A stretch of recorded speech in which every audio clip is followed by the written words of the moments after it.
In a world where uniforms command respect and medals tell stories of sacrifice, one man's dedication to duty was about to be tested in ways he never imagined.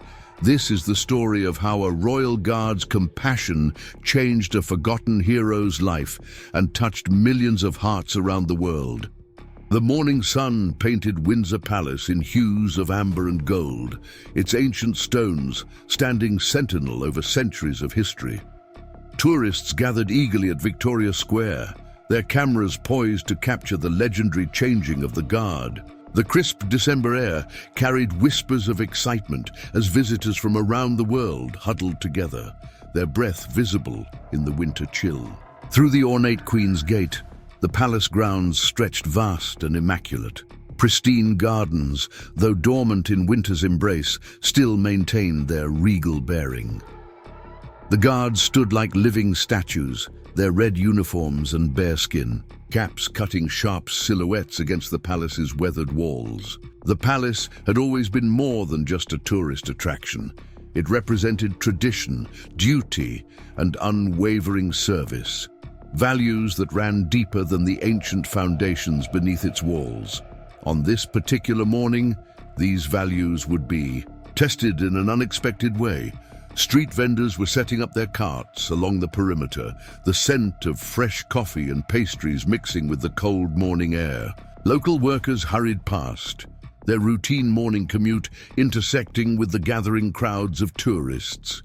The contrast between everyday life and royal pageantry created a unique atmosphere that made Windsor Palace special. In the Rose Garden, gardeners worked quietly, preparing the grounds for another day of public tours. The clicking of tourists' cameras mingled with the distant sound of traffic from beyond the palace walls. Each morning brought its own rhythm to the palace grounds, a delicate dance between ceremony and reality. The guards' quarter buzzed with activity as the morning shift prepared for duty. Inside, boots were polished to mirror shines, uniforms adjusted to perfection, and final briefings delivered. Every guard knew their position, their responsibility, their part in maintaining the timeless tradition that drew millions to Windsor Palace each year.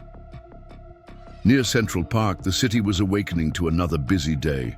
Shop owners pulled up their shutters, cafe workers arranged their outdoor seating, and early morning joggers traced paths through the park's frost-covered grass. The park served as a green buffer between the palace's grandeur and the city's more modest quarters.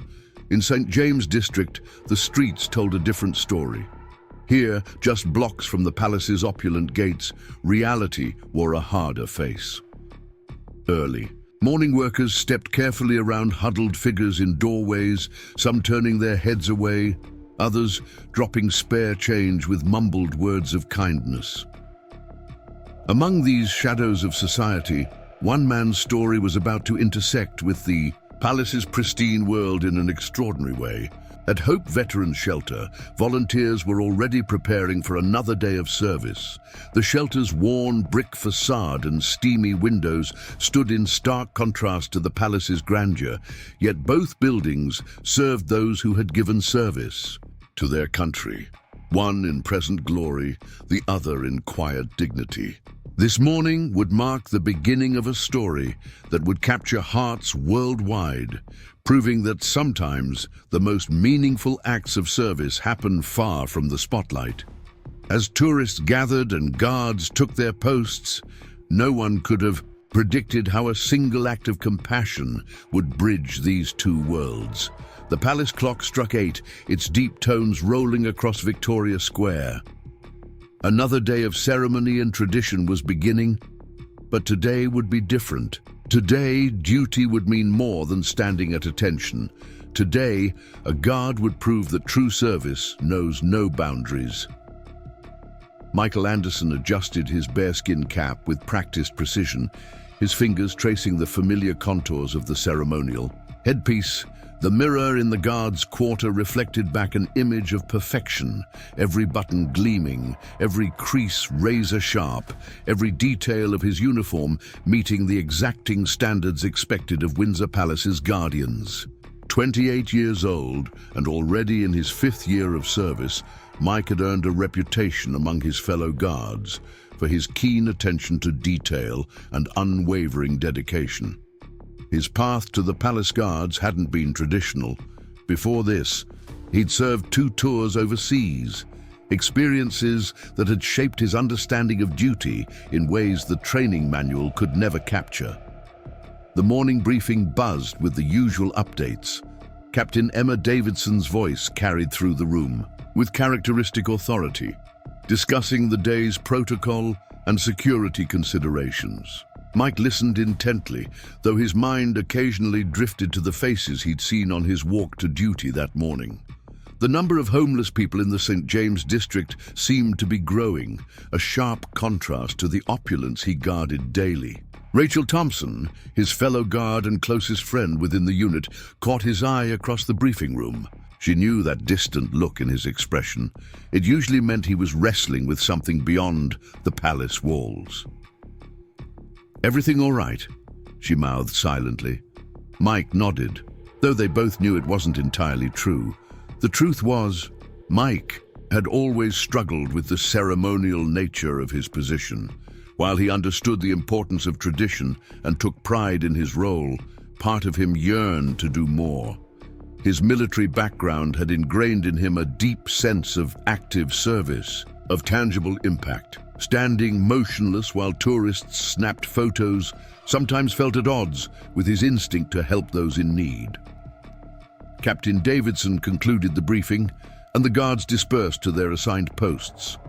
Mike's position today was at Queen's Gate, where the morning sun would soon be warming the ancient stones.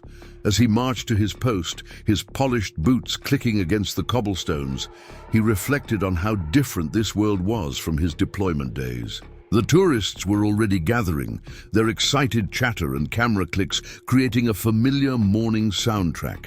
Mike took his position, assuming the statue-like stance that was second nature now. His eyes, though appearing fixed straight ahead, remained alert to his surroundings, another habit from his military days that had never quite left him. From his post, Mike had a clear view of Victoria Square and the edges of St. James District beyond. He'd learned to read the subtle rhythms of palace life, the ebb and flow of tour groups, the changing shifts of street vendors, the regular faces of local workers hurrying past. But lately, he'd noticed changes in these patterns, particularly in the growing number of people seeking shelter in the district's doorways and alleys. His thoughts were interrupted by the approach of Rachel, who was completing her preliminary security walk. She paused briefly near his post, maintaining protocol, while speaking quietly.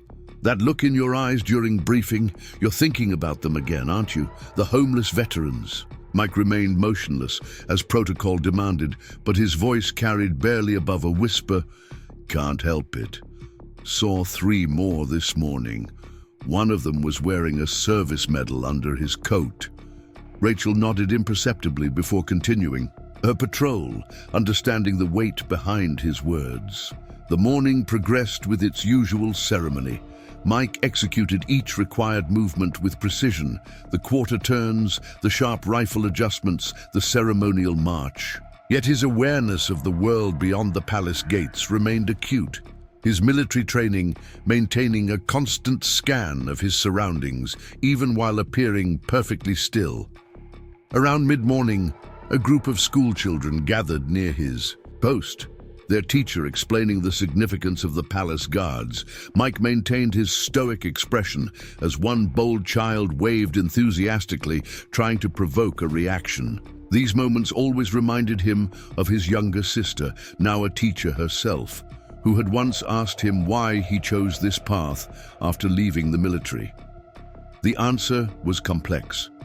Part of it was the honor of serving at Windsor Palace, continuing a tradition that stretched back centuries. But there was more to it, a desire to prove that ceremony and actual service weren't mutually exclusive, that one could honor tradition while still making a real difference in people's lives. Captain Davidson passed by during her midday inspection, her keen eye noting every detail of Mike's appearance and posture. She paused briefly, making a small adjustment to his rifle position, a reminder that even the most experienced guards were held to the highest standards. Mike appreciated her attention to detail, though he sometimes wondered if she understood the broader purpose of their role beyond ceremony. As the sun climbed higher, Mike's thoughts returned to his morning walk through St. James District. The image of the veteran with the service medal haunted him. How many others like him were out there? How many had traded their uniforms for street corners, their medals for spare change cups? The contrast between the palace's grandeur and their situation struck him as increasingly difficult to reconcile. Rachel returned from her patrol, this time with news that made Mike's jaw tighten imperceptibly. That veteran you mentioned? He's set up near Central Park now. Looks like he's been there a while. Mike maintained his stance, but his mind was already working through possibilities, regulations, limitations. Preparing and narrating this story took us a lot of time, so if you are enjoying it, subscribe to our channel. It means a lot to us. Now back to the story. The afternoon sun cast long shadows across Victoria Square as tourists continued their steady stream past Mike's post. Many paused to take photos, amazed by his stillness, unaware of the thoughts churning behind his disciplined exterior. Each face that passed reminded him of the faces he'd seen in the district, some curious, some indifferent, some desperate for acknowledgement. A group of veterans toured past, their medals catching the sunlight. Mike executed a precise quarter turn, his movement drawing appreciative murmurs from the crowd. One of the veterans saluted, recognizing a fellow serviceman despite the ceremonial uniform. Mike returned the salute with precise timing, honoring both tradition and brotherhood. As his shift progressed, Mike's awareness of his dual identity, ceremonial guard and former soldier, grew stronger. The weight of his uniform felt heavier, not from physical strain, but from the growing tension between protocol and purpose. His military training had taught him that true service often required difficult choices, that sometimes doing the right thing meant coloring outside the lines. The palace clock chimed 4, signaling the approach of evening shift change. Mike's muscles had long since adjusted to the prolonged standing, but his mind remained active, processing everything he'd observed throughout the day. The faces of the homeless veterans in St. James District blended with the faces of tourists, creating a stark montage of privilege and need. Captain Davidson approached for final inspection, her experienced eye noting something different in Mike's bearing. "Anderson," she said quietly, "everything secure?" The question carried more weight than usual, as if she sensed the conflict brewing behind his professional demeanor. "Yes, ma'am," Mike responded, his voice steady despite the turmoil of his thoughts. "All secure." But even as he spoke the words, he knew something had changed. The definition of secure had shifted in his mind, expanding beyond the palace gates to encompass a broader responsibility. Rachel appeared for the changing of the guard, their synchronized movements masking the significant look they exchanged. She had known Mike long enough to recognize when he was formulating a plan, when his military background was pushing against the constraints of ceremonial duty. As Mike completed his final march of the day, his mind was already working through possibilities. The palace had resources, connections, influence. There had to be a way to bridge the gap between the world he guarded and the world he saw every morning in St. James District. The question was how to do it without compromising his duty or the palace's dignity. The sun was setting as Mike finally entered the guard's quarter to change out of his uniform. Each piece he removed felt symbolic.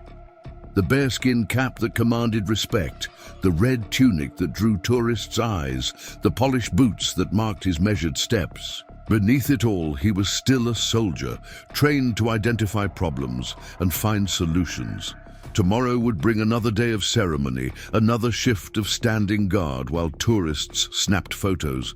But something had shifted in Mike's understanding of his role. The palace walls weren't just a barrier to be guarded, they were a bridge waiting to be built. He just had to figure out how to be the builder while maintaining his post as guardian. Rachel caught up with him as he was leaving. "Whatever you're planning," she said quietly, "be careful. There's a reason we have protocols."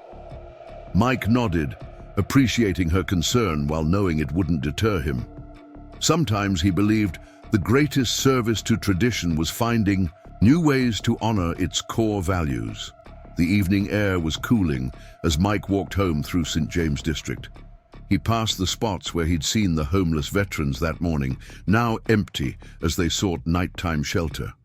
Each vacant doorway and shadowed alley reminded him of the growing divide between the world he guarded and the world he couldn't ignore. Tomorrow would be different, he decided. Tomorrow, he would start finding ways to bridge that divide, to prove that a guard's duty extended beyond the palace gates. The question wasn't whether to act, but how to do so while honoring both his uniform and his conscience.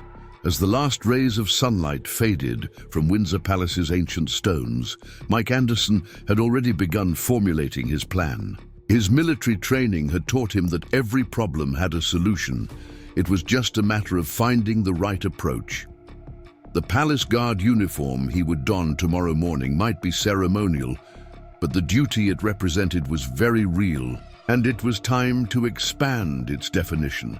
The first hints of dawn were breaking over Windsor Palace when Mike Anderson noticed something unusual during his early morning walk to duty. Through the thinning darkness, near the weathered stone wall separating Central Park from palace grounds, a figure hunched against the bitter December wind caught his attention. Unlike the usual morning crowd of joggers and commuters, this person remained stationary, almost blending into the shadows.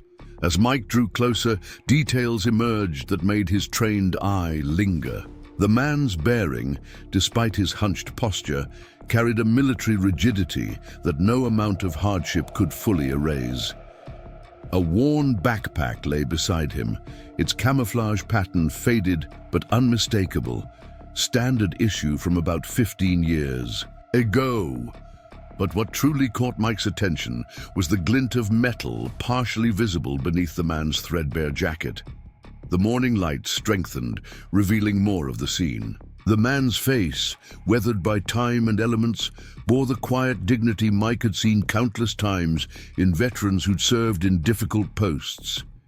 His hands, clasped tightly around a paper cup for warmth, showed the telltale calluses of someone long accustomed to handling military equipment. Other early morning passers-by hurried past, their eyes averted from this reminder of society's gaps. A street cleaner worked his way along the path, methodically sweeping around the seated figure, as if he were just another park fixture. The contrast between the approaching day's normalcy and the man's evident distress stirred something in Mike's conscience. Drawing closer still, Mike noticed more details that deepened his concern. The veteran's boots, though clearly well-maintained, despite their wear, showed signs of prolonged exposure to the elements. A small notebook protruded from his pocket, its pages dog-eared and water-stained, bearing what appeared to be service numbers on its visible corner. The palace clock chimed in the distance, its resonant tones reminding Mike of his approaching duty. Yet he found himself slowing his pace, taking in more of the scene. The veteran's eyes, alert despite his exhausted appearance, tracked movement around him with military precision. This wasn't someone who had given up. This was someone who was still fighting, just on a different kind of battlefield. A young woman stopped briefly, dropping some change into the paper cup with a sympathetic smile. The veteran's response, a crisp, "Thank you, ma'am," carried the unmistakable cadence of military courtesy. Mike recognized the tone immediately. It was the same one he'd used countless times during his own service years. As Mike finally continued toward the palace gates, his mind worked through what he'd observed. the veteran's presence so close to... The palace wasn't random.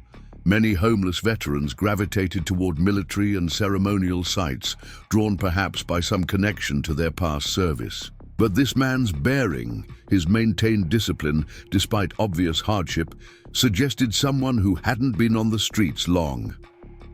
The morning briefing in the guards' quarter felt distant as Mike's thoughts kept returning to the veteran in the park. Captain Davidson's voice faded in and out of his awareness as he mentally catalogued the resources he knew about. Veteran support services, shelters, employment programs. Yet experience told him these systems, while well-intentioned, often failed to reach those most in need. Rachel caught his distraction during uniform inspection, her questioning glance meeting his troubled expression. "You've seen something?" she whispered as they prepared for the morning ceremony. It wasn't a question. She knew him well enough to read the signs. Mike gave a barely perceptible nod, his hands automatically adjusting his uniform while his mind remained in Central Park. Taking his post at Queen's Gate, Mike maintained his ceremonial stance while his peripheral vision swept the growing morning crowd. Tourism season was slowing with the approaching winter, but there were still plenty of visitors eager to photograph the famous palace guards. Among them, he noticed several people who'd walked past the veteran earlier, their cameras now focused on capturing the palace's grandeur instead. The morning progressed with its usual parade of tour groups and photo opportunities, but Mike's awareness remained split between his duties and his concern for the veteran. Each time the wind gusted across the palace grounds, he thought of the thin jacket and exposed position in the park. The temperature was dropping, and weather reports had mentioned possible snow. Around mid-morning, Mike's attention was drawn to a commotion near the park entrance. Two local police officers were speaking with someone. From his post, Mike couldn't see clearly, but the stance and bearing matched the veteran he'd noticed earlier. The interaction appeared civil but firm, likely a response to complaints from nearby businesses or residents. Rachel passed by during her patrol rotation, her route taking her close enough to Mike's post for a quiet exchange. "Local shops have been calling about veterans camping in the area," she murmured, confirming his suspicions. "They're worried about the impact on tourism." The irony of the situation, veterans being moved along to protect the image of institutions they'd served to defend, wasn't lost on either of them. As the day wore on, Mike observed more signs of the growing tension between the area's comfortable facade and its hidden struggles. Coffee shop patrons sipped expensive drinks while averting their eyes from those seeking shelter in doorways. Tour guides led groups past corners where veterans held cardboard signs, their practiced spiels never acknowledging these less photogenic aspects of palace life. The veteran had relocated following his interaction with the police, but Mike spotted him again during shift change. He'd moved to a less visible spot near the Hope Veterans Shelter, though the shelter's limited capacity meant it likely couldn't offer him more than a meal and temporary warmth. The medal Mike had glimpsed earlier was now fully visible, a distinguished service cross that spoke of courage under fire. During his lunch break, Mike managed to learn more through careful observation and quiet questions to regular passers-by. The veteran's name was William Parker, though most knew him simply as Bill. He'd appeared in the area about 2 weeks ago, according to the coffee cart vendor who sometimes offered him free coffee. Unlike some others in similar situations, he never asked for money, accepting only what was freely offered. More concerning were the rumors Mike heard about a group of local troublemakers who'd been harassing the homeless population in the area. Several shopkeepers mentioned incidents of theft and intimidation, though few had been reported officially. The vulnerable were often reluctant to draw attention to themselves, even when victimized. As afternoon shadows lengthened across the palace grounds, Mike noticed Bill preparing for another night outdoors, the careful way he arranged his few possessions, the strategic positioning that offered some protection from wind while maintaining clear sightlines. These were the habits of someone who'd never stopped being a soldier, even without a uniform. The day's final tour groups passed through Queen's Gate, their guides sharing rehearsed facts about palace history and guard traditions. Mike maintained his ceremonial pose, but his mind was working through possibilities and protocols. The palace had resources, connections, and most importantly, influence. There had to be a way to help without overstepping his role or compromising palace security. Captain Davidson's evening inspection brought another reminder of the situation's complexity. "Anderson," she said quietly during her rounds, "I've heard about the veteran situation in the park. Remember, our duty is to the palace first." Her tone held sympathy but also warning. Guards had been disciplined before for becoming too involved in matters beyond the gates. Yet as Mike completed his final ceremonial movements of the day, he couldn't shake the feeling that true duty sometimes required looking beyond traditional boundaries. His military service had taught him that leadership meant taking initiative when situations demanded it, even if that meant careful navigation of rules and protocols. The evening air carried a bitter chill as Mike finally left his post, his steps taking him deliberately past Bill's new location. The veteran sat upright despite the cold, his military bearing evident even in repose. Their eyes met briefly, a moment of silent recognition between two soldiers, separated by circumstance but united by service. Mike's walk home was heavy with thoughts of what he'd observed throughout the day. The medal he'd seen wasn't just a piece of metal, it was a symbol of sacrifice, of service freely given. The fact that its bearer now sat exposed to the elements, while tourists photographed ceremonial guards, seemed like a failure of the very values the palace was meant to represent. Tomorrow would bring new challenges and opportunities, but Mike was already forming plans. His position as a palace guard gave him unique access and insight. While he couldn't solve the larger issues of veteran homelessness, perhaps he could make a difference for one former soldier who'd given everything in service to his country.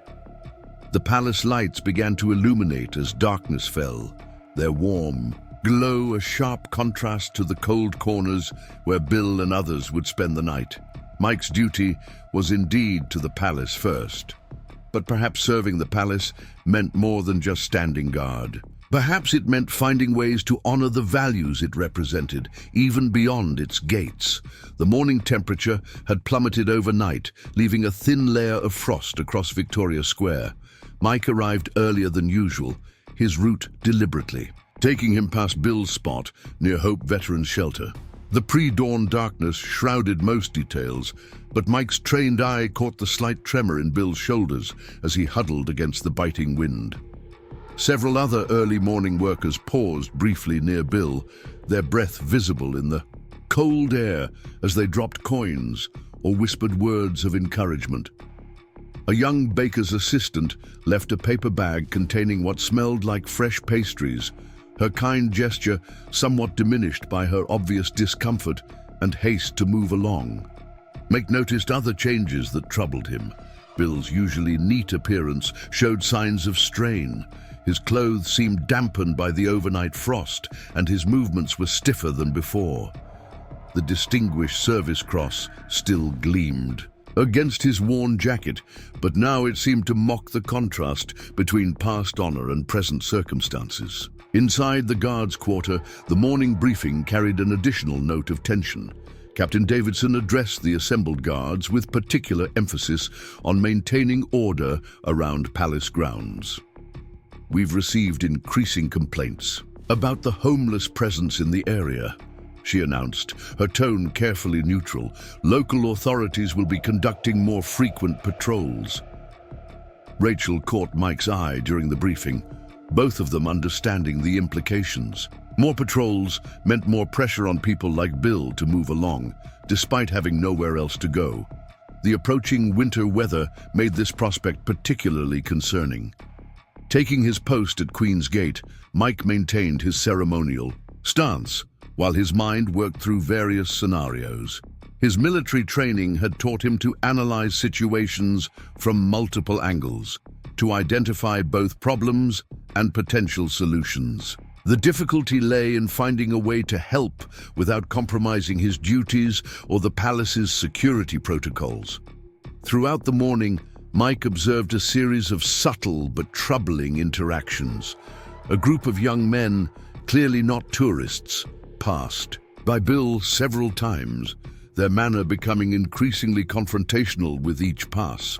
Their whispered comments carried just far enough for Mike to catch fragments, threats thinly veiled as jokes. Rachel's patrol route brought her close enough to share information during her regular rounds. "Those guys have been hanging around for days," she murmured, maintaining her professional pace. "Some of the local shops say they've been causing trouble, especially with the homeless veterans." The wind picked up around midday, driving most tourists to seek shelter in nearby cafes. Bill remained in his spot, his military bearing evident even as he fought to stay warm.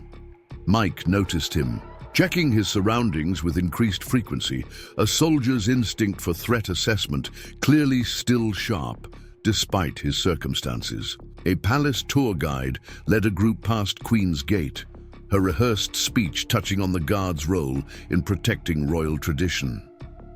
Mike couldn't help but reflect on the irony. Here they stood protecting symbols of national pride, while a decorated veteran struggled mere yards away. The medal on Bill's jacket represented the very values they were tasked with preserving. The tension escalated when the group of troublemakers returned, now 6 strong. They positioned themselves strategically around the area, their body language setting off every alarm in Mike's combat-trained awareness. 2 took up positions near the park entrance, while others lingered near shop doorways, their attention focused on Bill. Mike's muscles tightened beneath his ceremonial uniform, the urge to intervene fighting against years of disciplined training. His post at Queen's Gate offered a clear view of the situation, but protocol demanded he maintain his position unless there was a direct threat to palace security. Captain Davidson appeared for an unscheduled inspection, her expression suggesting she'd noticed the developing situation. "Stay sharp, Anderson," she said quietly during her review. "Local police are aware of the troublemakers." But Mike knew how these situations typically played out. By the time authorities responded, it was often too late to prevent harm. The afternoon brought a brief snow flurry, the first of the season. Tourists huddled under umbrellas, snapping quick photos before hurrying to warmer locations. Bill remained exposed to the elements, his thin jacket offering little protection against the increasingly hostile weather. Through it all, Mike maintained his post, his ceremonial stillness masking the growing conflict between duty and conscience. His military service had taught him that sometimes the greatest challenges came not from obvious threats, but from situations that forced one to choose between competing obligations. The group of troublemakers grew bolder as the day progressed. They began making obvious shows of watching Bill, taking turns walking past his position while making threatening gestures. Their confidence seemed to grow with each pass that went unchallenged by authorities or bystanders.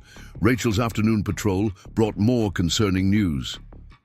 "They've been asking questions about him," she whispered during her rounds. "Someone mentioned his medal. I think they might be planning something." The intelligence confirmed Mike's worst fears. The Distinguished Service Cross had caught their attention, possibly as a potential target for theft. The palace clock struck 4, its deep tones nearly drowned out by a sudden gust of wind.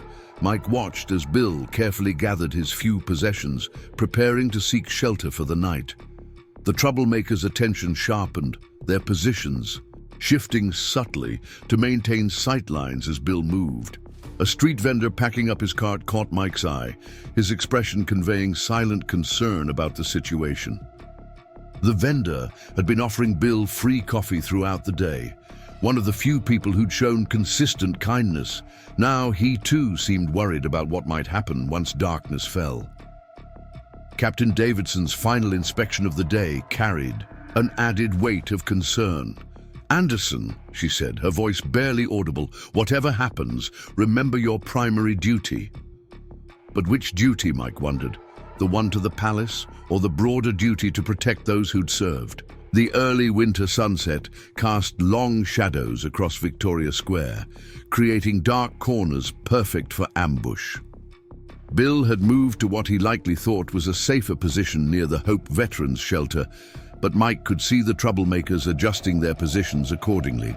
As his shift neared its end, Mike noticed increased activity among the group. They appeared to be coordinating something, passing signals between themselves while maintaining their scattered positions. Their body language suggested they were preparing to act soon, probably after full darkness fell. Rachel's final patrol brought grim confirmation. "They've been watching the police patterns," she reported quietly. "They know when the patrols change." This information added urgency to Mike's growing concern. The troublemakers were clearly planning something, and they'd chosen their timing carefully. The temperature continued to drop as evening approached. Bill's military training showed in how he'd positioned himself, back to a wall, clear sightlines to potential approach routes, but even the best tactical position wouldn't help against superior numbers in the dark. Mike's relief arrived for the changing of the guard, the ceremonial, and over feeling somehow hollow in light of the situation developing nearby. As he completed his final movements, he caught sight of the troublemakers moving into their final positions, like pieces on a chessboard before the game's decisive moment. The weight of his decision pressed against Mike's chest as he marched toward the guards' quarter. His military instincts screamed that intervention would be needed soon, while his training as a palace guard demanded he maintain professional distance from situations beyond the gates. Captain Davidson intercepted him before he could reach the changing room. "I know what you're thinking," she said, her tone carrying both warning and understanding. "Remember everything at stake." But as Mike met her gaze, they both knew she wasn't just talking about palace protocols. The evening air carried the promise of more snow, as Mike finally shed his ceremonial uniform. Every moment spent changing felt like time wasted, while the situation outside grew more precarious. His military training and palace guard duties were pulling him in opposite directions, creating a tension that demanded resolution. Through the guard's quarter window, Mike could see the troublemakers' positions in the gathering darkness. Their patience suggested something more than simple opportunistic theft. They'd invested too much time in surveillance and positioning for this to be random harassment. Rachel appeared as he was preparing to leave, her expression troubled. "Mike," she said quietly, "whatever you're planning, be careful. Some lines once crossed can't be uncrossed." Her words carried the weight of truth, but they also reminded him that sometimes the most important lines were the ones that needed crossing. The palace lights began to illuminate the grounds, their warm glow creating sharp contrasts between light and shadow. In one of those shadows, a decorated veteran who'd served his country with distinction prepared to face another night of uncertainty, while those who meant him harm moved steadily closer to their moment of action. As Mike finally stepped out into the evening air, the tension between duty and conscience had reached its breaking point. Something would have to give, and soon. The only question was what form that resolution would take and what consequences would follow. The streetlights cast long shadows across Victoria Square. As Mike Anderson stood at his post, the weight of his ceremonial rifle suddenly feeling insignificant compared to the weight of the moment pressing upon him. Through the gathering dusk, he watched the group of troublemakers tightening their circle around Bill Parker's position near Hope Veterans Shelter. Snow began falling in gentle flurries, the white flakes creating an almost peaceful scene that belied the tension building in the square. Tourists had largely dispersed, leaving only the regular evening crowd of commuters hurrying home, their collars turned up against the cold. None seemed to notice, or chose not to notice, the predatory way the group was moving. At his post, Mike maintained his ceremonial stance, but every fiber of his military training screamed at him to act. He could see Bill's awareness of the situation in the veteran's subtle movements, the way he kept his back to the wall, how his eyes tracked each passing figure, the slight adjustments he made to keep all approaching angles in view. "Captain." Davidson's voice echoed in Mike's mind from that morning's briefing. "Our duty is to the palace first." Yet as he watched one of the troublemakers make a show of examining Bill's medal from a distance, another kind of duty pulled at him. The duty of one soldier to another, the obligation to protect those who had served. A sudden commotion drew Mike's attention to the far side of the square. Two of the group had positioned themselves to block Bill's clearest escape route, while others began moving in from different directions. Their coordinated movement revealed planning. This was no random harassment, but a calculated attack in the making. Rachel appeared on her patrol route, her pace slightly quicker than usual. As she passed Mike's post, her whispered words carried urgent warning. "They're armed. Saw one of them with a knife." The information sent a chill through Mike that had nothing to do with the winter air. The palace clock struck 6, its deep tones seeming to mark a point of no return. Mike watched as Bill attempted to gather his few possessions, clearly intending to seek safer ground. But the group had positioned themselves too well. Every possible exit route was covered. Through the falling snow, Mike caught sight of Bill's medal again, the distinguished service cross that spoke of valor under fire. Now its bearer faced a different kind of threat, one that wouldn't be held at bay by past courage alone. The contrast between the honor that medal represented and the current situation struck Mike like a physical blow. One of the troublemakers made the first obvious move, deliberately kicking Bill's backpack as he passed. Another followed, closing the distance with mock casualness that barely disguised hostile intent. Bill's military bearing became more pronounced, spine straightening, hands loose at his sides, ready for what might come.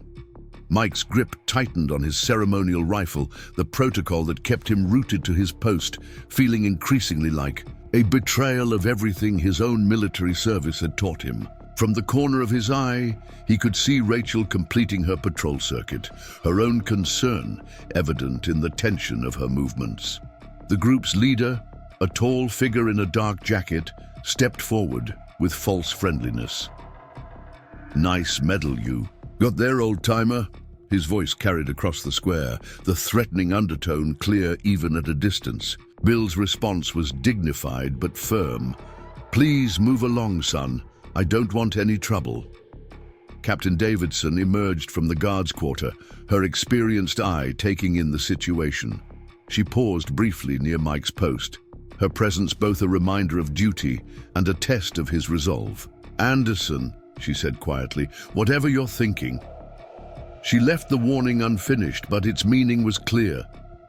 The falling snow intensified, reducing visibility across the square.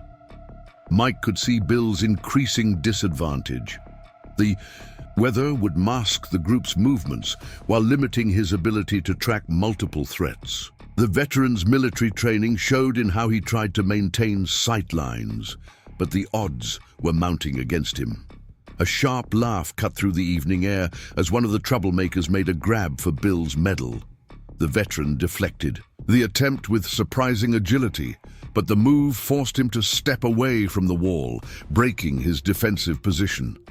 The group's coordination became more obvious as they moved to exploit this advantage. Mike felt the familiar surge of adrenaline, his combat training assessing angles, distances, potential threats. Protocol demanded he maintain his post, but every instinct from his military service urged immediate action. The distance between his position and Bill's location seemed to stretch endlessly in his mind. Rachel's voice crackled over the guard radio. Situation developing near Hope Veterans Shelter, requesting immediate response. But Mike knew local police response times. Help would come too late to prevent what was about to happen. The group's leader made another move, this time openly. Aggressive. Hand over the medal, old man, and maybe we'll let you keep your teeth. Bill's response carried the steady calm of someone who'd faced worse. This medal stays with me, boy. Best move along before you make a mistake. Mike watched as the situation balanced on a knife's edge. The group had positioned themselves expertly. No cameras in range, no clear witnesses, the falling snow providing cover. They'd planned this well, choosing their moment when the evening patrols were between shifts. Captain Davidson's presence lingered near Mike's post, her silence more eloquent than words. She understood the situation, possibly better than most, but her position required her to maintain protocol. The weight of tradition and duty pressed against Mike's conscience like a physical force. The first punch came from behind, a coward's blow aimed at Bill's kidneys. The veteran staggered but didn't fall, his military training evident in how he moved to defend himself.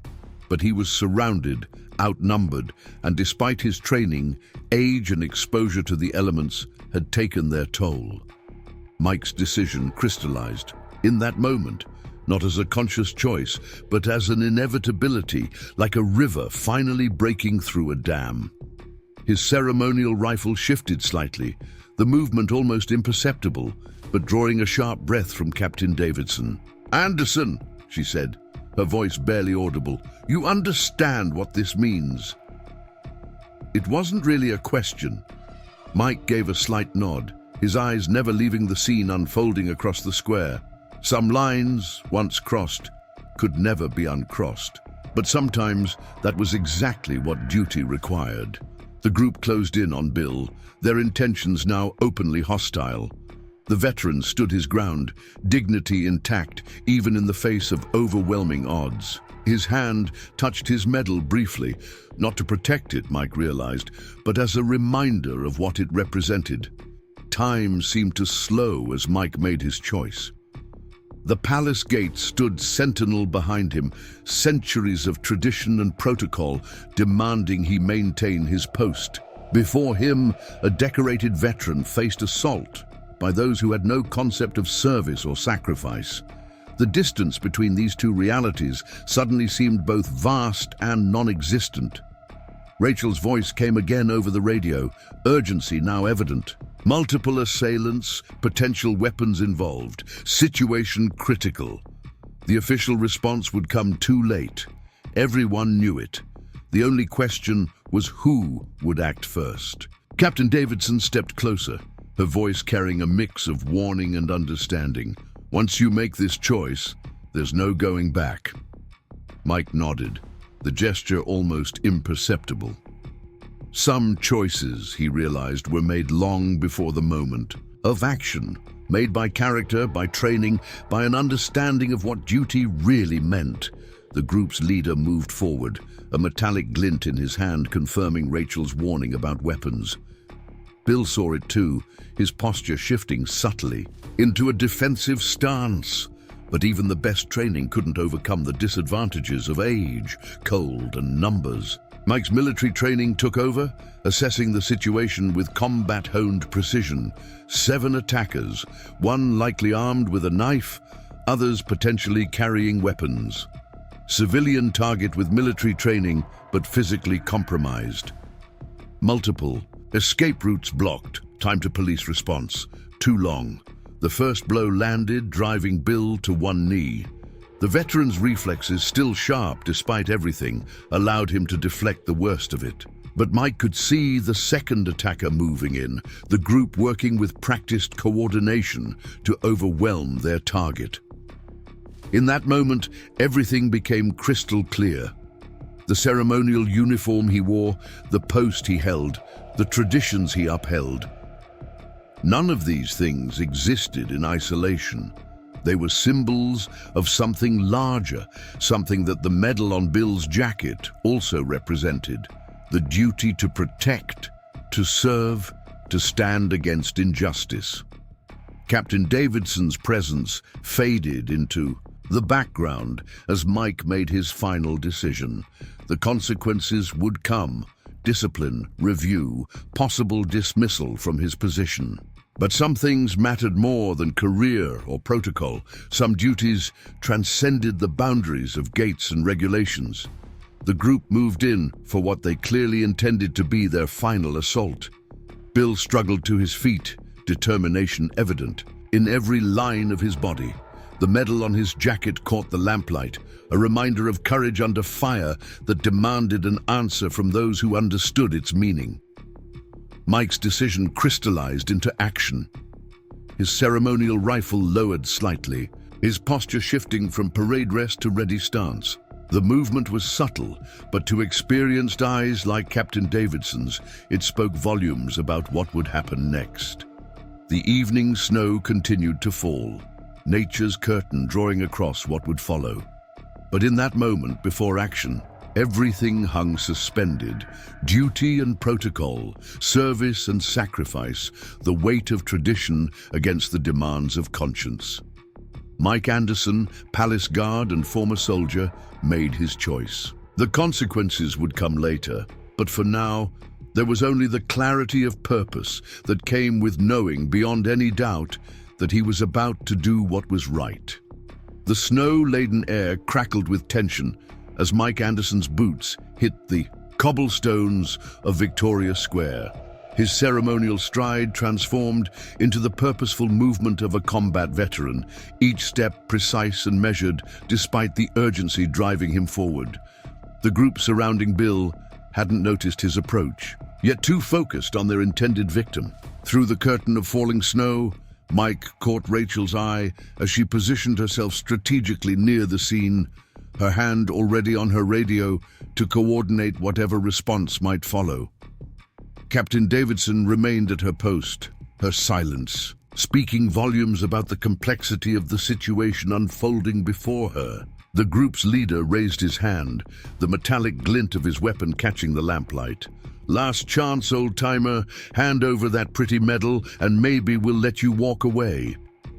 Bill's response carried the steady resolve of someone who'd faced far worse. "Son, you really don't want to do this." Mike's voice cut through the tension like a blade. "Step away from him, now." The command in his tone, born from years of military service, caused several of the troublemakers to startle visibly. Their leader turned, surprise quickly morphing into something uglier when he recognized the palace uniform. "Well, look what we have here," the leader sneered, trying to mask his unease with bravado. "A toy soldier playing hero. This isn't your business, guard. Get back to your post before you get hurt." Behind him, Bill used the distraction to shift into a better defensive position, his military training evident in every movement.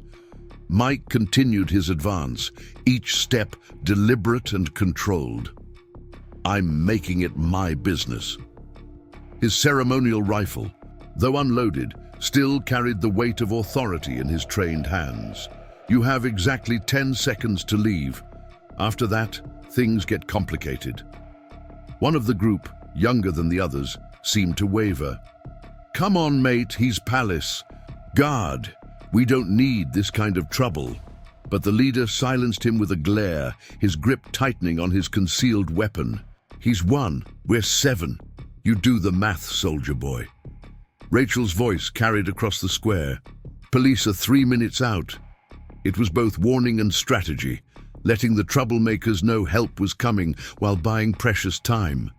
Some of the group exchanged uncertain glances, their confidence beginning to crack. The leader made his decision, lunging forward with his knife. Mike's training took over, his body moving with the fluid precision of someone who'd done this before. The ceremonial rifle, though not meant for combat, served perfectly as a blocking tool, deflecting the blade while keeping distance.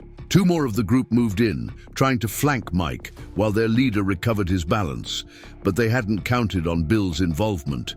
The veteran, despite his age and condition, proved he hadn't forgotten his combat training.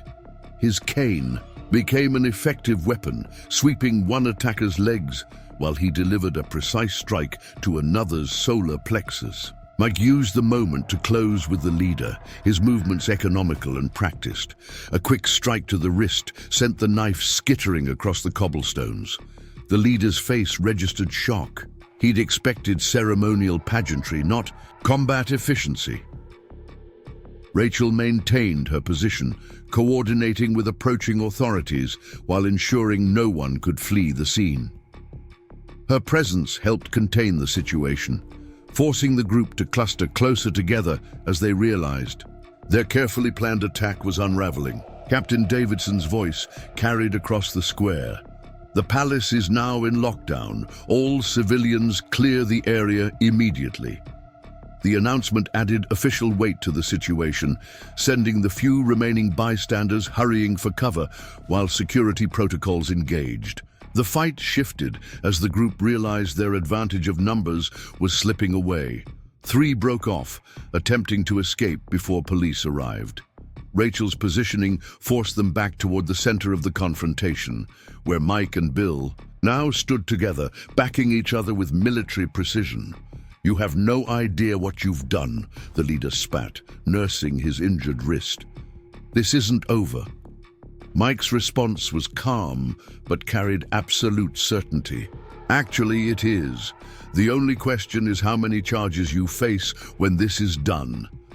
Sirens wailed in the distance, growing closer with each passing second.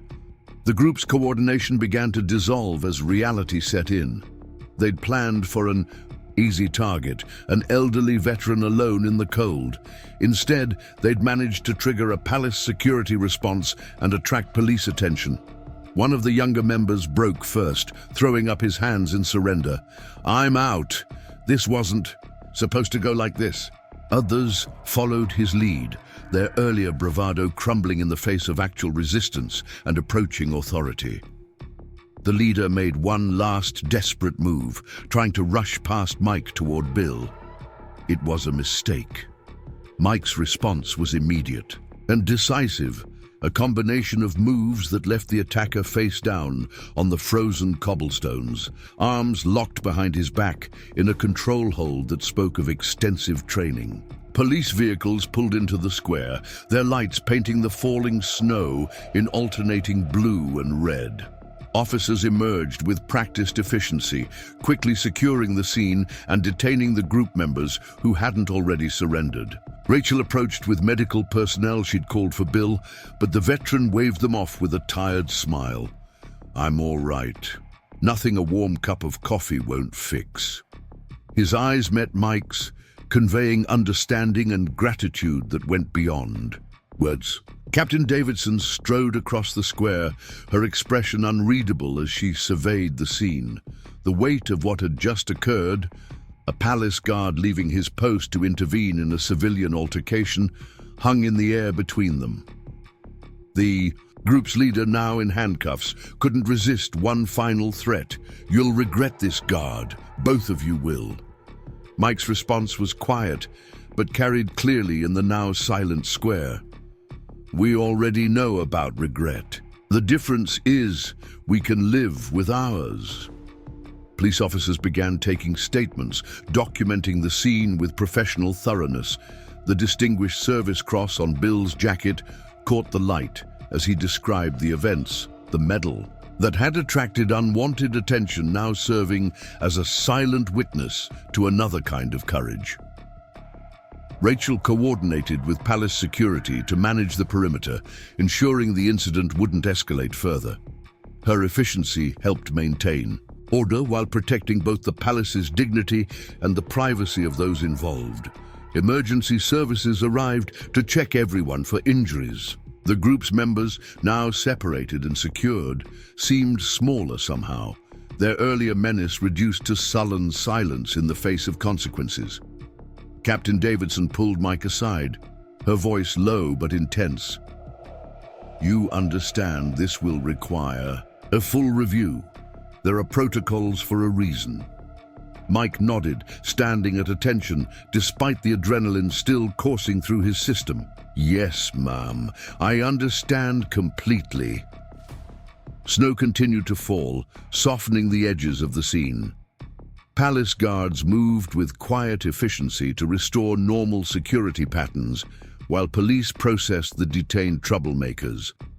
Through it all, Bill remained calm, his military bearing a reminder of the strength that lay beneath his weathered exterior. The palace clock struck 7, its deep tones marking the end of what should have been a normal evening shift. Instead, it had become a moment of choice between duty and a deeper calling, a choice that would have consequences for everyone involved. Local police investigators arrived to document evidence and take detailed statements. The knife that had started the confrontation was carefully bagged and tagged, its presence transforming a simple assault into something more serious. Medical personnel insisted on checking Bill despite his protests, their concern evident as they noted his exposure to the cold and the strain of the confrontation. Mike watched from nearby, still processing the events that had led to this moment. Rachel approached with cups of hot coffee, offering them to both men with understanding in her eyes. The police want to talk to you both, but it can wait a few minutes. The warmth of the cups provided a welcome anchor to reality after the intensity of the confrontation. Captain Davidson coordinated with police leadership, her efficiency helping to maintain the palace's dignity while ensuring proper procedure was followed. The incident would require careful handling to balance security protocols with public relations. As the situation stabilized, Mike found himself standing next to Bill near the palace gates. The veteran's voice was quiet, but carried clearly. "You didn't have to do that, but I'm glad you did." The simple words carried the weight of shared understanding between soldiers. The evening shift change continued around them, palace guards maintaining their duties with professional precision despite the disruption. The incident would be recorded, reviewed and analyzed, but the human element, the choice between protocol and protection, would resist easy classification. The warmth of the guards' quarter offered a stark contrast to the winter chill outside. As Mike Anderson sat across from Bill Parker, steam rising from fresh cups of coffee between them. Captain Davidson had authorized the use of the space for police statements, but now, in the quiet aftermath, it became something more. A sanctuary where two soldiers could speak freely. Bill's hands wrapped around his coffee cup, the tremors from cold and adrenaline finally beginning to subside. His weathered face carried the quiet dignity that Mike had noticed from the beginning, though now there was something else there too, a cautious openness, as if a long sealed door had cracked slightly ajar. 23 years, Bill said suddenly, breaking the comfortable silence. "That's how long I served before." His voice trailed off, but his fingers brushed the distinguished service cross on his jacket, the gesture speaking volumes about pride and loss. Mike leaned forward slightly, his own service experience allowing him to hear what wasn't being said. "Where did you serve?" The question was gentle, an invitation rather than a demand. Sometimes the hardest stories needed space to unfold at their own pace. The corner of Bill's mouth twitched in what might have been the ghost of a smile. "Everywhere they sent me. Started in the regular army, worked my way up to special operations, this medal." His hand touched the cross again. "That was Kuwait. Lost some good men that day." Rachel appeared with fresh coffee and sandwiches from the palace kitchen, her thoughtfulness creating a moment of normalcy in an extraordinary situation. She caught Mike's eye as she set down the food, her expression conveying both support and concern about what might come next. "The papers will want this story," she said quietly, placing a protective hand on Bill's shoulder. "Captain Davidson's already fielding calls from reporters." The implications hung in the air, Publicity could bring attention to veteran homelessness, but it could also complicate already delicate situations. Bill straightened in his chair, military bearing asserting itself. No cameras, no interviews. Those boys who tried to take my medal, they're not the only ones out there who might come looking for trouble. His assessment was tactical, showing the strategic thinking that had likely earned him his decorations. Mike nodded, understanding the veteran's concern. We'll need to think about your security going forward. The Hope Veterans Shelter isn't equipped for this kind of situation. The words were careful, professional, but they carried an underlying message of commitment.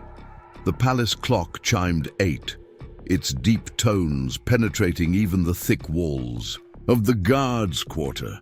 Bill's expression shifted as he listened, something distant and painful crossing his features. Used to love that sound.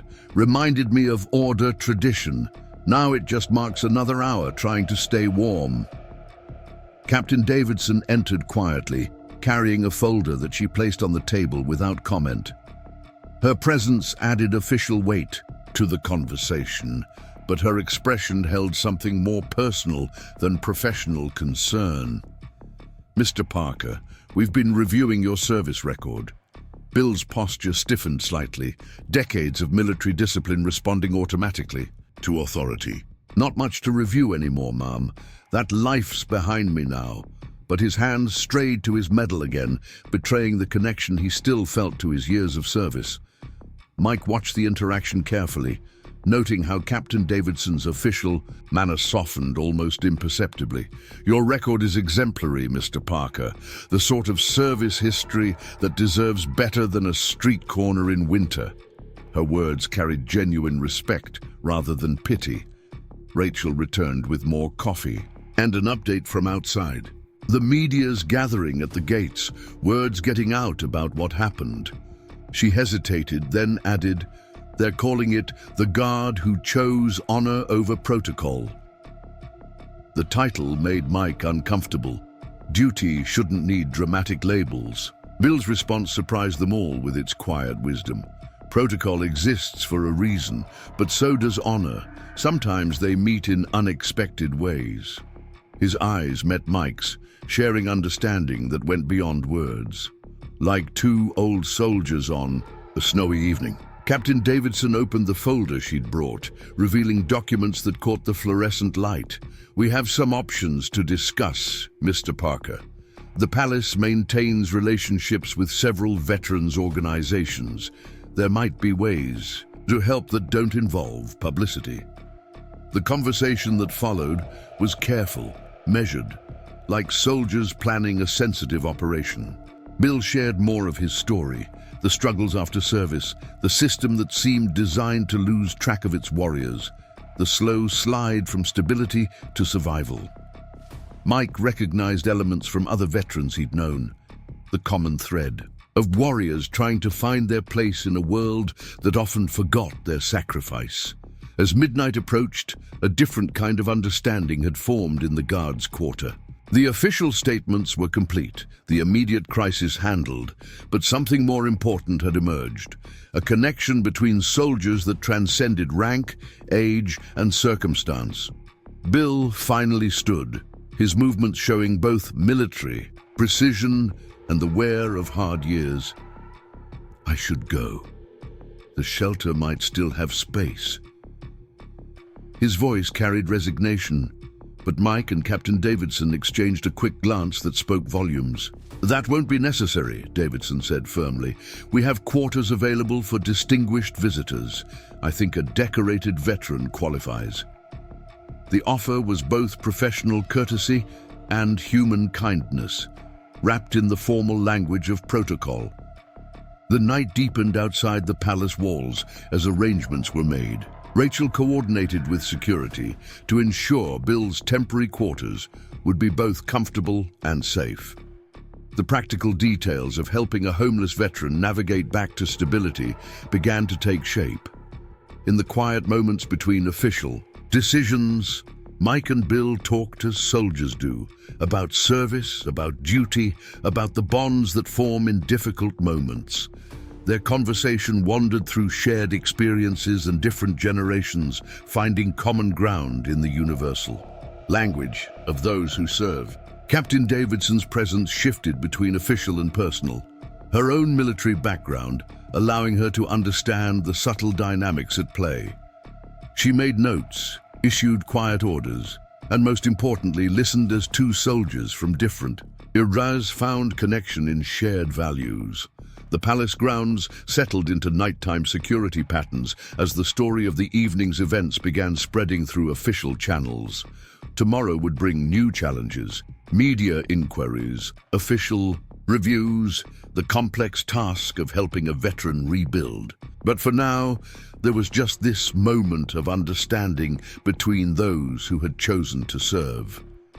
Bill's Distinguished Service Cross caught the light one final time as he was shown to his quarters, the medal that had sparked confrontation now symbolizing something else, the enduring bonds between those who understand duty's true meaning. The night watch changed shifts as Mike finally prepared to leave, his own duty technically finished hours ago. But something had changed in how he understood his role at the palace. Protocol and ceremony remained important, but they now seemed like tools rather than barriers, ways to serve rather than reasons to stand apart. Rachel caught up with him at the gate, her expression thoughtful. "You know this isn't over. There will be questions, reviews." She didn't need to finish. They both knew the system's requirements, but also its limitations in handling situations where duty transcended standard procedures. The snow had stopped, leaving Windsor Palace draped in white silence. Somewhere inside, a decorated veteran who had faced battles abroad and at home would sleep safely for the first time in too long. It wasn't a complete solution, but it was a start. Mike's walk home through the quiet streets gave him time to process the evening's events. His choice to leave his post would have consequences, but meeting Bill, understanding the reality of veterans struggling just beyond the palace gates, had shifted something fundamental in how he viewed his duty. Tomorrow would bring new challenges, but also new possibilities. The connection forged between two soldiers on a snowy evening might lead to changes that went beyond individual circumstances. Sometimes the most important duties weren't written in any protocol. The palace clock struck midnight as Mike reached his apartment, its deep tones carrying across the snow-covered city. In his mind, he could see Bill hearing those same bells from his temporary quarters. Two soldiers connected by service, sacrifice, and a moment of choice that had bridged their separate worlds. The morning sun struggled through heavy clouds as Mike Anderson arrived at Windsor Palace for his shift, the overnight snow already churned to grey slush by early traffic. News vans lined Victoria Square, their satellite dishes raised like mechanical flowers seeking light. Reporters huddled in small groups, breath visible in the cold air as they waited for any sign of activity at the palace gates. Rachel Thompson intercepted Mike before he could reach the guards' quarter, her expression tense. The story's gone. Viral. Social media's flooded with cell phone videos of last night. We've got a situation brewing. She gestured toward a cluster of rough-looking men hovering near Central Park, their attention focused on the palace gates. Those guys showed up an hour ago, friends of our knife-wielding friend from yesterday. Inside the guards' quarter, Captain Davidson was already dealing with the fallout. Phone calls streamed in from media outlets, veterans organizations, and palace administration. Her usual composure showed signs of strain as she waved Mike into her office, a stack of newspapers spread across her desk. "The press is painting this as a crusading guard defending a homeless hero," Davidson said, pushing one of the papers toward Mike. The headline screamed, "Palace Guard breaks protocol, saves decorated veteran," above a grainy photo of the confrontation. It's drawing attention we don't need, and some of it isn't friendly.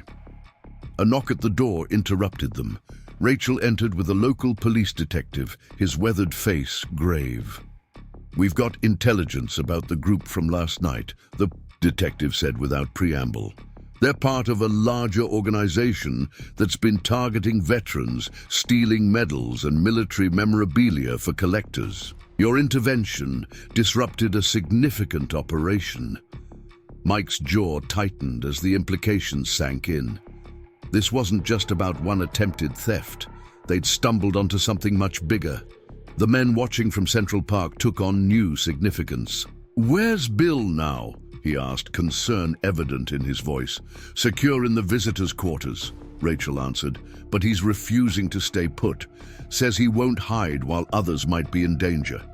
The stubborn determination in Bill's stance was visible through the office window as he paced in the courtyard below, his military bearing unchanged by recent events.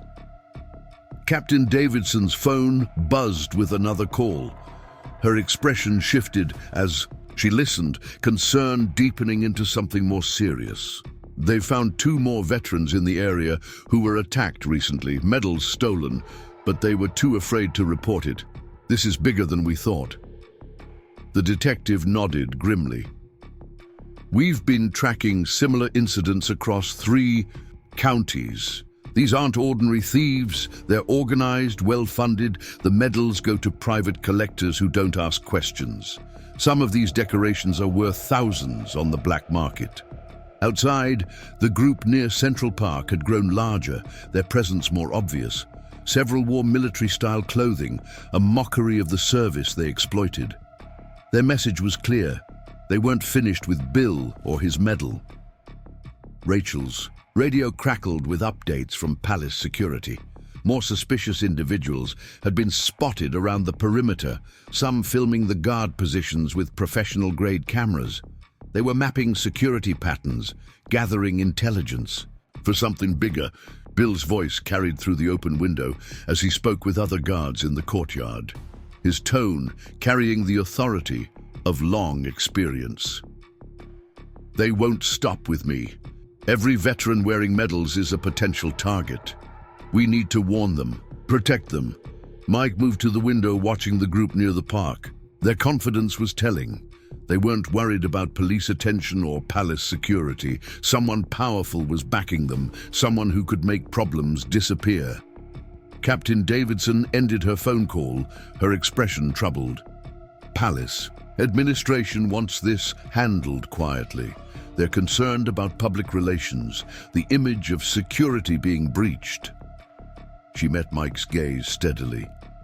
"They're also reviewing your position. Breaking formation, engaging with civilians. There are protocols for a reason."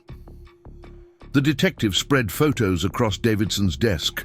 Other veterans who'd been attacked, their medals stolen. Each image told the same story. Targeted violence against those who'd served. Their symbols of valor turned into commodities for wealthy collectors. Rachel returned from another perimeter check, snow melting on her uniform. "They're getting bolder." One of them tried to approach Bill in the courtyard, claimed to be from a veterans organization wanting to help. Her disgust was evident. "They're using our own support systems against us." Mike studied the surveillance photos, his military training, identifying patterns. "They're escalating. The failed attempt with Bill damaged their reputation. They'll want to make a statement, prove they can't be stopped." His analysis was confirmed by the detective's grim nod. A commotion outside drew their attention. Bill had confronted one of the watchers who'd ventured too close to the palace gates.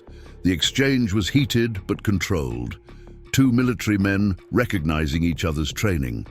The imposter's stance gave him away. He had military experience but was using it for profit rather than service. Captain Davidson moved quickly to the window. "This is exactly what we don't need, more public confrontation." But her concern carried understanding. They couldn't expect a decorated veteran to stand idle while others were threatened. The detective's phone buzzed with an update. Another incident reported less than an hour ago. Elderly veteran attacked in St. James District, Distinguished Service Medal taken. They're getting aggressive, sending a message. The implications hung heavy in the office. No veteran was safe while wearing their decorations. Rachel coordinated with local police to increase patrols around known veteran gatherings. The Hope Veteran Shelter, military monuments, places where former service members tended to congregate. But resources were limited, and the threat was growing. Bill's voice carried from the courtyard again, this time addressing a group of tourists who'd recognized him from the news. His words were careful, focused on the broader issue of veteran welfare rather than his personal situation. Even now, he was thinking of others who served. Mike watched the interaction, noting how the group near Central Park documented everything. They were building profiles, identifying potential targets through public interest. Every media story about Bill put other veterans at risk, creating a twisted kind of shopping list for the thieves. Captain Davidson received another call, this one from higher in the palace hierarchy. Her responses were measured but firm as she defended her decisions about Bill's protection. The palace's desire for quiet resolution conflicted with the growing reality of the threat. The detective spread a map across the desk, marking locations of known attacks. A pattern emerged. They were working systematically through areas with high concentrations of veterans, using public records and social media to identify targets. The palace's proximity to several veterans' facilities made this area particularly vulnerable. Rachel returned with more troubling news. They're posting online, calling out veterans who wear their medals in public, claiming they're asking for trouble, that decorations should be kept private. The attempt to shame veterans into hiding their honors was a new twist, adding psychological warfare to physical threats. Bill entered the office, his presence drawing all eyes. "I've been thinking," he said without preamble. "We need to set a trap, use me as bait, draw them out where we can catch them properly." His tactical mind was working, turning vulnerability into advantage. Captain Davidson's objection was immediate. Absolutely not. The palace can't be involved. In police operations, there are protocols, jurisdictions, but her voice lacked conviction. They all knew standard procedures weren't enough to handle this situation. The detective studied Bill's suggestion with professional interest. "It's risky, but it might work. These people are careful, well-organized. We need something big to draw out the leaders, not just the street-level operators." Mike's military training kicked in, analyzing angles and possibilities. A controlled operation might work, but it would require careful coordination between palace security, local police, and veterans themselves. The complexity added risk, but also opportunity. Rachel's radio crackled with another update. More suspicious vehicles had been spotted around Hope Veterans Shelter, their occupants photographing everyone entering or leaving. The net was widening, the threat growing more systemic. Through the window, the group near Central Park had shifted position, spreading out to cover more angles. Their movements showed military precision. These weren't ordinary criminals, but trained operators who'd turned their skills to profit. Captain Davidson's phone buzzed yet again, this time with news that made her sit up straighter. They've found a connection. Some of the stolen medals have surfaced in private collections overseas. This isn't just local, it's international trafficking. The morning sun finally broke through the clouds, illuminating Victoria Square with harsh clarity. The news vans remained, their presence drawing more attention to a situation that grew more complex by the hour. Every solution carried its own risks, every choice its own consequences. Bill stood at the window, his distinguished service cross catching the light. The medal that had marked him as a target now served a different purpose, a symbol of resistance against those who would profit from stolen valor. The real battle was just beginning. The tension in Victoria Square reached a breaking point as the winter sun climbed toward noon. Crowds gathered near Windsor Palace's gates, drawn by news reports of the previous day's confrontation. Among the onlookers, Mike Anderson spotted more of the suspicious figures who'd been monitoring the palace grounds, their careful positioning revealing military training turned to darker purposes. Captain Davidson called an emergency meeting in the guards' quarter, her office now transformed into an impromptu command center. Maps covered her desk, marked with locations of recent veteran attacks. The detective had brought additional intelligence. Photographs of stolen medals appearing in exclusive auction houses across Europe and Asia.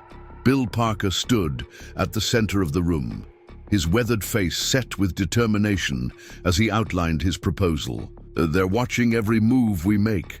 Let's use that. Make them think they can catch me alone, vulnerable. His tactical mind was already several steps ahead, planning contingencies and escape routes. Rachel Thompson entered with urgent news, her usual composure strained. They're getting bolder. 2 more veterans were just threatened near Hope Veterans Shelter. The attackers specifically mentioned Bill, said he'd inspired others to wear their medals openly. They're trying to make an example of him. Beyond the palace walls, a crowd was gathering at Central Park. Veterans who'd heard about the attacks had begun arriving, many wearing their service medals in open defiance. The show of solidarity was powerful, but it also created a target-rich environment for the criminals watching from the shadows. Captain Davidson's phone rang continuously as palace administration struggled to control the situation.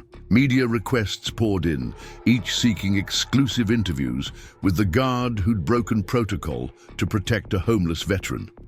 The story had struck a chord, becoming a symbol of something larger than one incident. Mike watched from the window as more veterans arrived at the park, their presence drawing media attention and complicating security.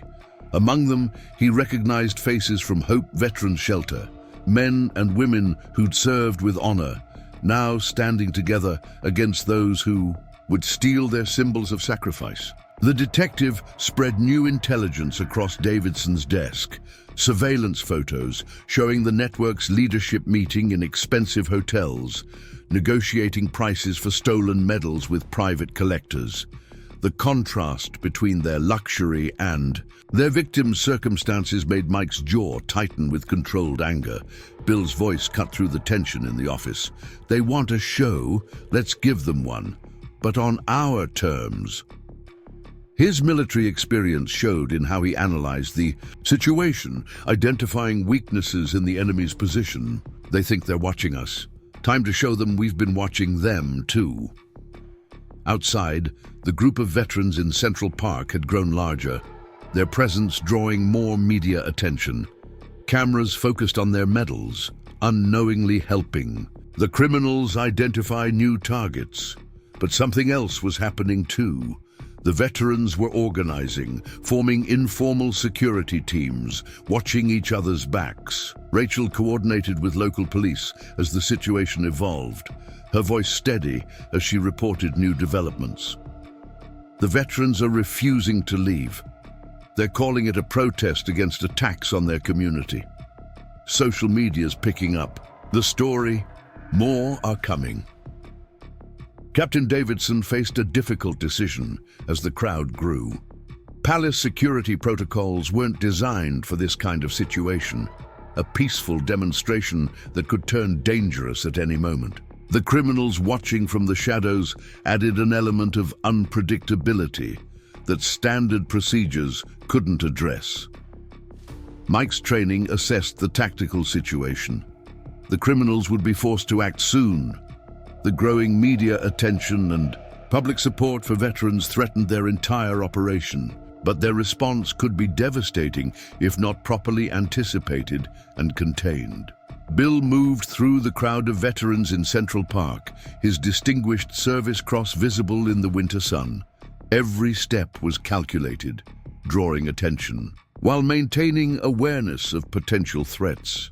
Other veterans nodded in recognition, understanding the risk he took by remaining visible. The detective received updates from his team, more evidence of the network's international connections.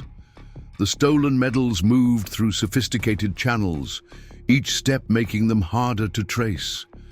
The prices they commanded in private collections made violence a profitable investment. Rachel's radio crackled with security updates as palace guards maintained their posts while monitoring the growing situation.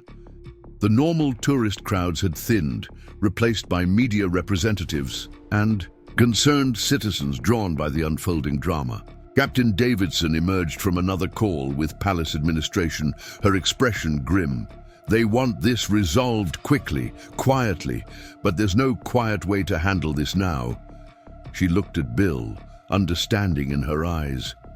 It's become something bigger than protocol. The winter wind carried tension across Victoria Square as more veterans arrived, many wearing medals that marked them as potential targets. But their presence sent a message. They would not be intimidated into hiding their honors, would not let fear steal what courage had earned.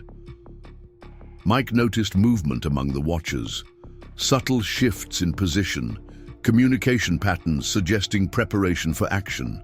Their military training was evident in how they adapted to the changing situation, but so was their growing desperation.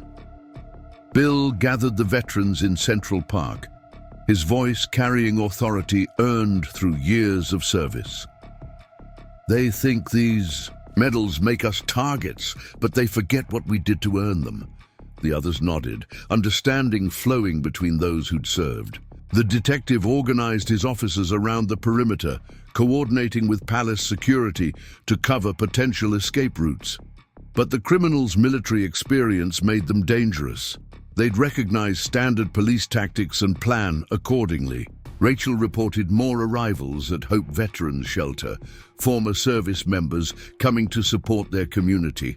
The shelter's staff struggled to manage the influx while maintaining security against potential threats. Captain Davidson received word from palace administration. They would support whatever action was necessary to resolve the situation, but urged caution to prevent escalation. The balance between protection and provocation grew more delicate. With each passing hour, through it all, Bill remained visible, his medal catching sunlight as he moved among his fellow veterans.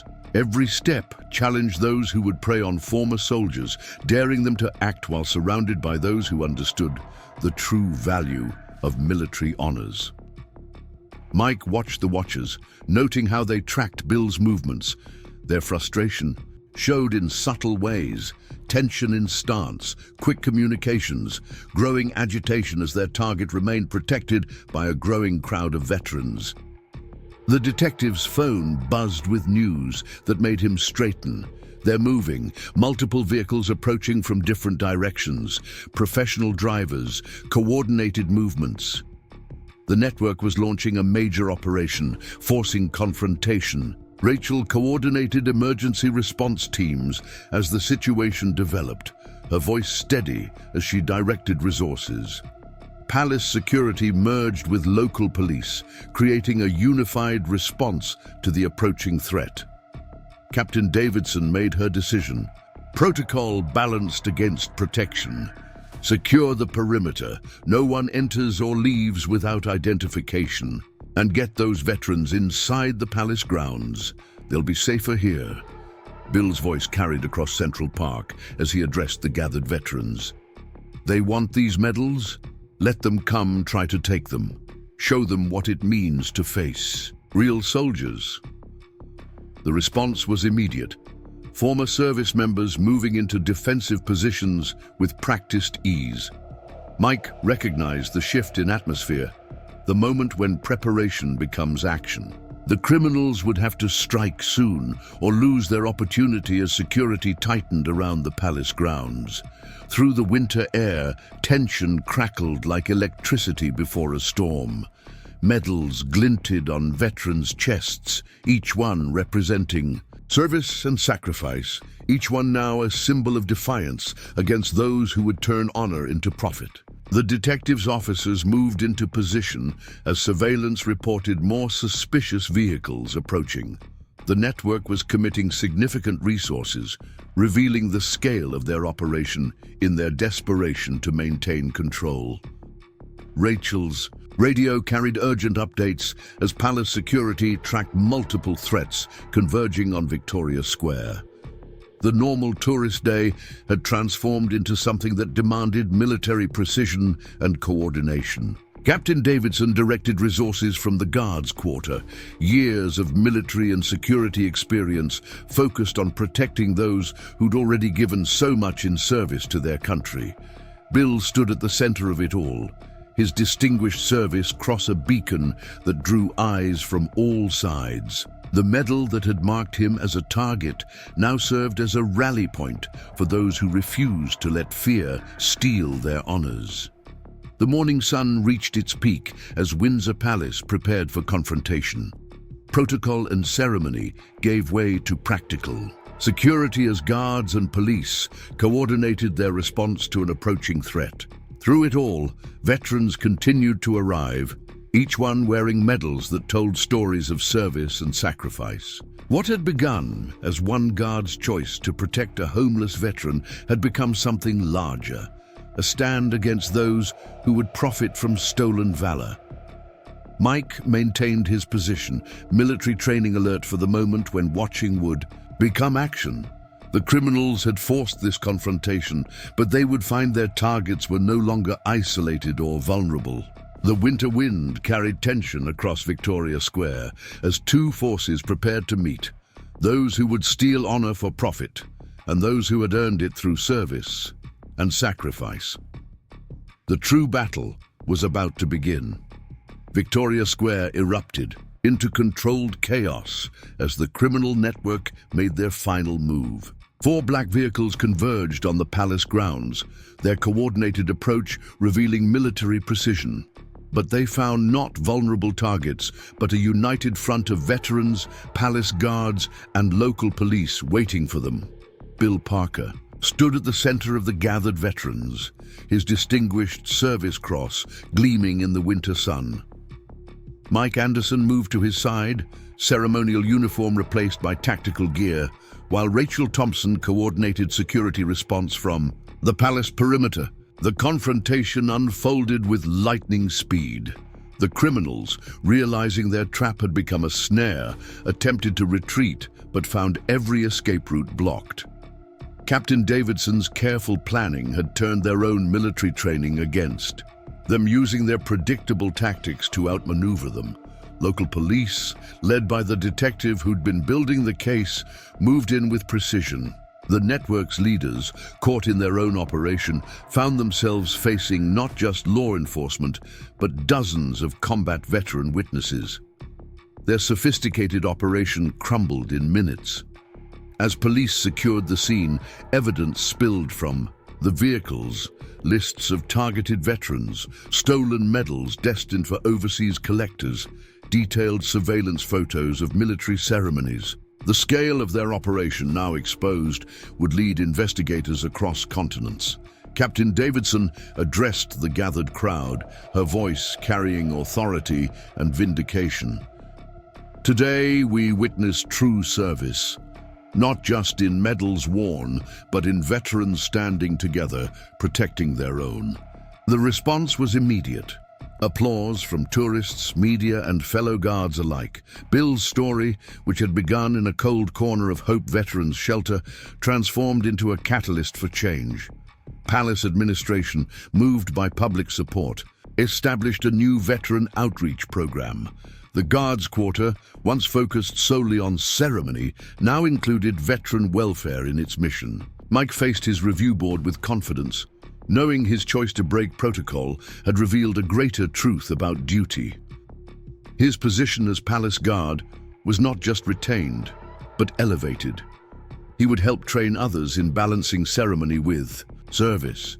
Rachel's coordination during the crisis earned her promotion to senior security liaison, bridging the gap between palace ceremony and practical protection. Her role would ensure that future threats to veterans near palace grounds would never go unnoticed. The detective's investigation, supported by evidence seized in the operation, led to international arrests. Stolen medals were recovered from private collections, returning symbols of valor to their rightful owners. The network that had preyed on veterans crumbled as its leaders faced justice. Bill Parker, no longer homeless, accepted a position at Hope Veterans Shelter, using his experience to help others transition from service to civilian life. His distinguished service cross, which had attracted danger, now served as a symbol of resilience and community. Windsor Palace itself evolved, its ancient walls witnessing a new kind of tradition, one that honored service through action rather than just ceremony. The guard changes still drew tourists, but now they saw more than pageantry. They saw the living connection between past and present service. As winter turned to spring, Mike and Bill often met in Victoria Square, their friendship forged in crisis, becoming a symbol of the bridge between palace ceremony and veteran service. Their story, which had touched millions, continued to inspire change in how society treated its heroes. The palace clock chimed its ancient melody across the square, no longer marking time for a homeless veteran, but celebrating a community that had learned to protect its own. Sometimes, the greatest traditions are born when protocol yields to compassion, and duty finds its truest meaning in service to others. Up next, you've got two more standout stories right on your screen. If this one hit the mark, you won't want to pass these up. Just click and check them out.